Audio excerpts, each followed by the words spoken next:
Golias não foi o único gigante que Davi enfrentou. Batalhas contra os gigantes filisteus. 4 gigantes da cidade de Gate, que foram mortos em batalhas por Davi e os seus soldados. Segundo Samuel capítulo 21 versículos 20 e 21. Houve ainda também outra peleja em Gate, onde estava um homem de alta estatura, que tinha em cada mão 6 dedos, e em cada pé outros 6, 24 ao todo, descente do gigante, e injuriava Israel, porém Jonatas, filho de Simei, irmão de Davi, o feriu. Os filisteus eram um povo que se opunha, era inimigo dos israelitas, se estabeleceu em 5 cidades: Asdod, Ascalão, Ecrom, Gaza e Gate em Canaã. Houve várias batalhas entre os israelitas e os filisteus em Canaã, na terra prometida. Os filisteus foram inimigos constantes dos israelitas.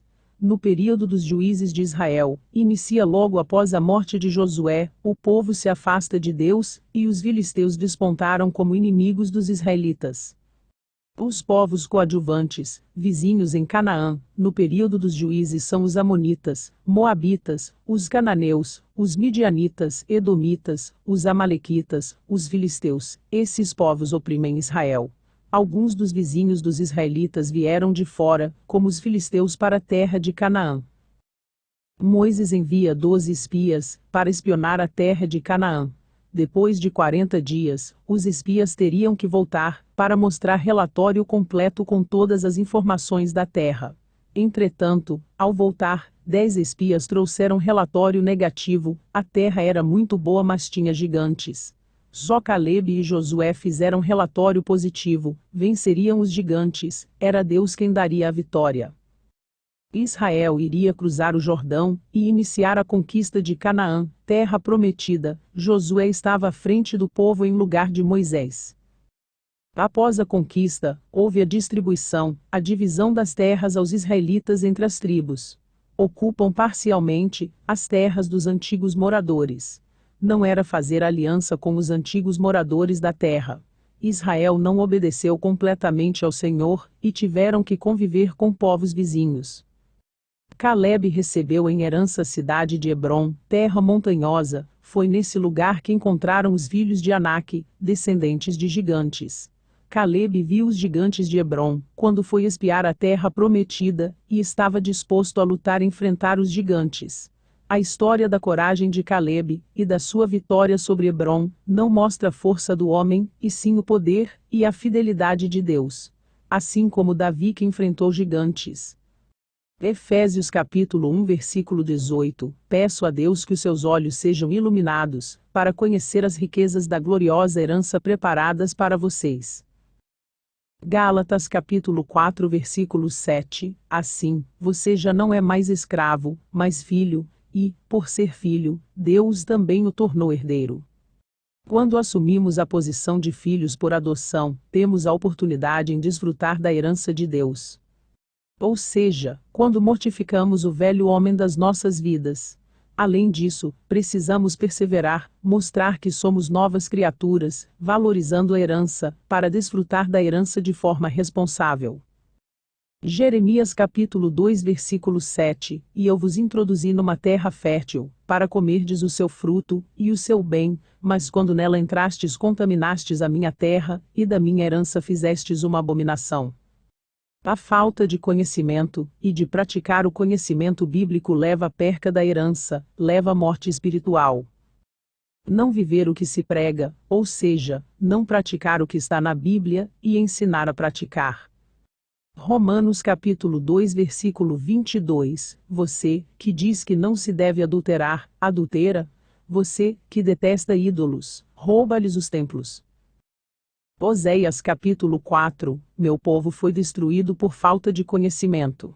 Uma vez que vocês rejeitaram o conhecimento, eu também os rejeito como meus sacerdotes. Uma vez que vocês ignoraram a lei do seu Deus, eu também ignorarei seus filhos.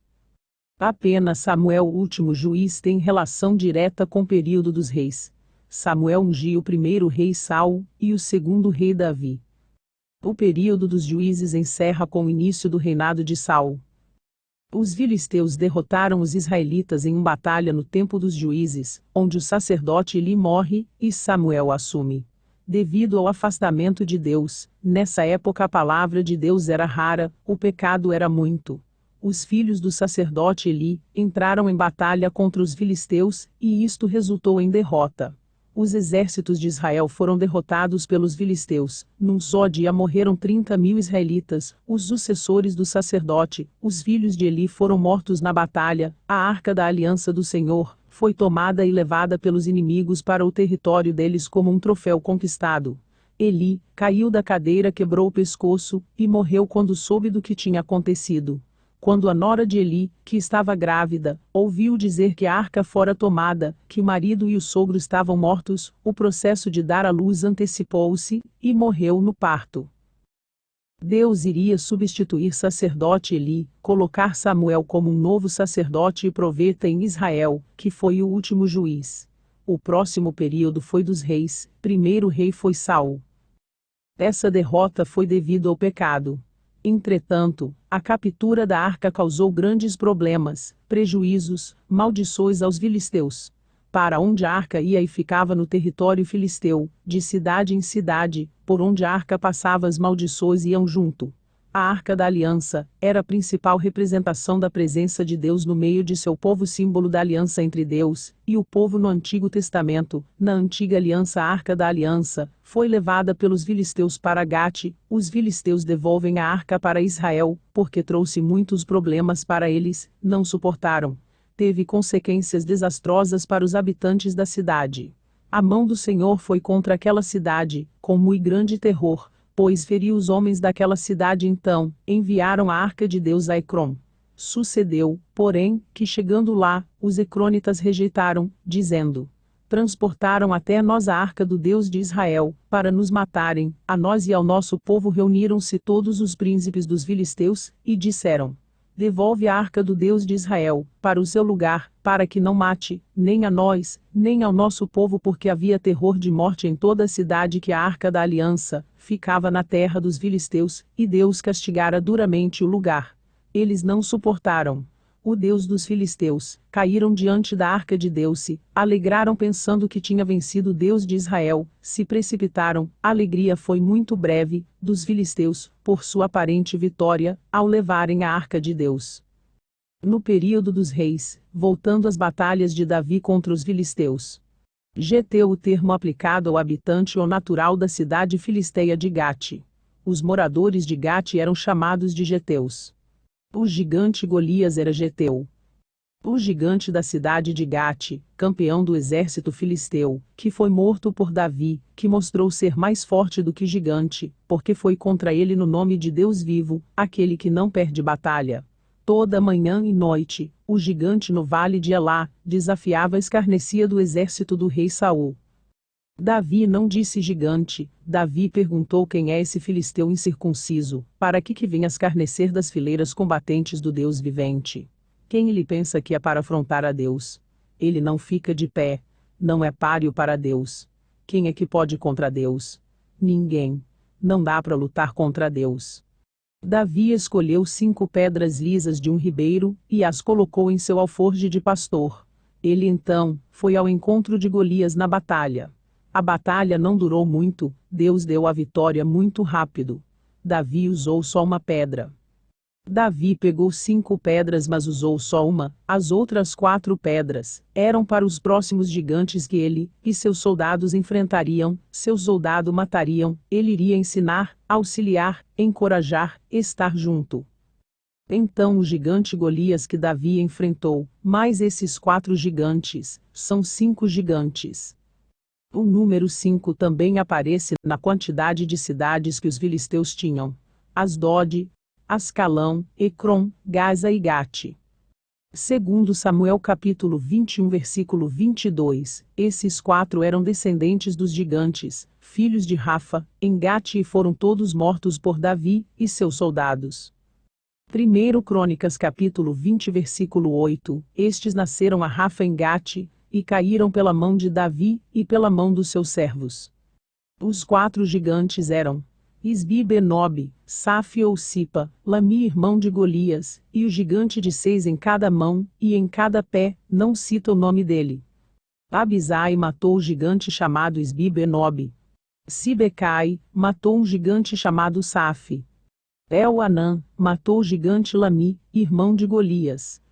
Jonatas, sobrinho de Davi, matou o gigante com 6 dedos em cada mão e 6 dedos em cada pé, 24 ao todo. Era a próxima geração, sobrinho de Davi, que já estava em batalha. A presença de dedos adicionais nas mãos, ou pés. Condição geralmente herdada do pai, ou da mãe. Herdou dos seus pais gigantes.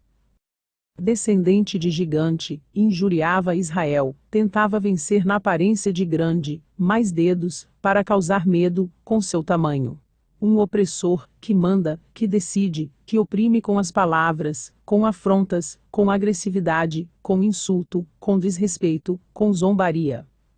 Os servos de Davi também venceram gigantes. Assim como Davi, que teve que enfrentar alguns gigantes, nós também no decorrer da nossa caminhada, vamos nos deparar com alguns gigantes que irão nos desafiar. Davi ensinou seus servos, assim como seu sobrinho Jonatas, filho do seu irmão, a batalhar com descendentes de gigante, junto com eles no campo de batalha. Uma geração seguinte foi preparada por Davi para enfrentar os gigantes, no seu exército. Precisa fazer discípulos de Jesus, participar do exército de Jesus, são os guerreiros, preparar a próxima geração para a batalha, ensinando a palavra, apresentando Jesus, fazendo Jesus ser conhecido, vendo os exemplos de Jesus. Ser discípulo de Jesus, expandir o reino de Deus. Cada gigante que se levanta contra, tem suas características, levanta bandeira de guerra, mostra aparência, tamanho, para nos amedrontar, a fim de desistirmos, de não lutarmos. O inimigo das nossas almas quer aparentar grande, poderoso, mas Deus é maior e derruba gigante, mas Jesus, o herói de guerra que não perde batalhas, já venceu o gigante por nós, na cruz do Calvário. Glórias a Deus. Aleluias.